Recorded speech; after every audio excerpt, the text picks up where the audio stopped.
Bonjour, aujourd'hui nous avons notre première leçon d'orthographe. Le titre de notre leçon est S'appuyer sur la formation des mots pour les écrire. Tout d'abord, on devrait répondre à cette question. Comment les mots sont-ils formés? Les mots sont formés à partir d'un radical. Le radical est la base du mot, celle qui comporte le sens principal. Prenons cet exemple. On prend le radical plante et on ajoute le préfixe re, puis on ajoute le suffixe er. Ça va nous donner le mot replanter. Qu'est-ce que c'est un préfixe? Le préfixe est un élément qui se place devant un mot de base, ça veut dire le radical, pour former un autre mot. Le mot formé, c'est ce qu'on appelle un mot dérivé. Exemple, prenons le mot de base connu. On ajoute le préfixe in, ce qui va nous donner inconnu, ou le préfixe mais, ce qui va nous donner méconnu. Prenons quelques exemples de préfixes. Le préfixe DE accent aigu devant une voyelle s'écrit DE accent S. Exemple, habillé, déshabillé. Mais une fois devant un S, l'accent est supprimé. Exemple, serré, desserré. Le préfixe in est utilisé devant un mot commençant par une consonne ou une voyelle ou un H muet. Exemple, compétent, incompétent.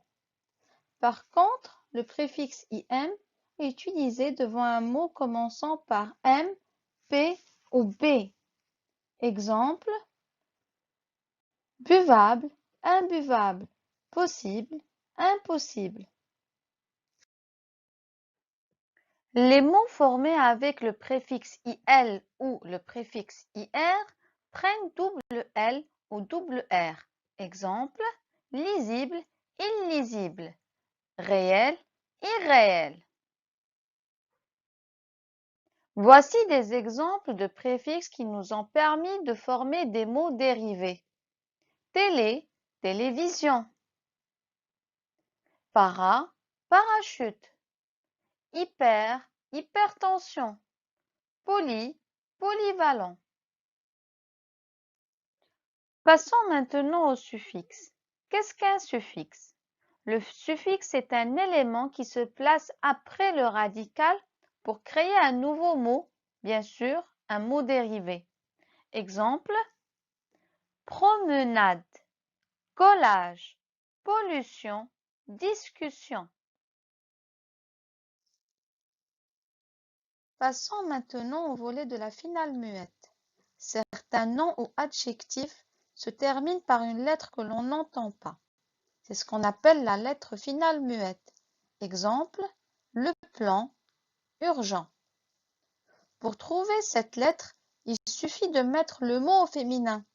Exemple, un renard, une renarde, bavard, bavarde. Ou bien, on cherche un mot de la même famille. Par exemple, le sport. On n'entend pas le T qui est muet. Mais par contre, une fois qu'on cherche un mot de la même famille sportive, on arrive à connaître qu'il y a un T. Un camp, campeur. Le toit, toiture. Voilà, notre leçon touche à sa fin. Je vous laisse à vos exercices.